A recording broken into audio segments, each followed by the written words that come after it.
Hello friends, ഇന്ന് നമുക്ക് ഓമയ്ക്ക തോരൻ വയ്ക്കാം. ഓമയ്ക്ക തോരൻ വെച്ച് റേഷൻ കടയിൽ കിട്ടുന്ന കുത്തരി കഞ്ഞിയും. ഓമയ്ക്ക തോരൻ വയ്ക്കാൻ എന്തൊക്കെയാണ് എടുക്കുന്നതെന്ന് കണ്ടോ. കാന്താരി, വെളുത്തുള്ളി, കൊച്ചുള്ളി, തേങ്ങ, മഞ്ഞപ്പൊടിയും ഉപ്പും ഓമയ്ക്കകത്ത് തന്നെ ഇട്ടിട്ടുണ്ട്. അതിൻ്റെ കൂടെ ഒരു സമ്മന്തി എടുക്കാമെന്ന് വിചാരിച്ചു. സമ്മന്തിക്ക് ഇച്ചിരി കുരുമുളക് പൊടി, മുളക് പൊടി, തേങ്ങ,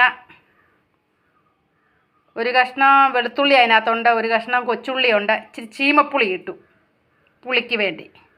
ഇതിൻ്റെ കൂട്ടത്തിൽ ഞങ്ങൾക്ക് മൂട്ടി പഴത്തിൻ്റെ അച്ചാർ ഇരിപ്പുണ്ട് കഞ്ഞിക്ക്.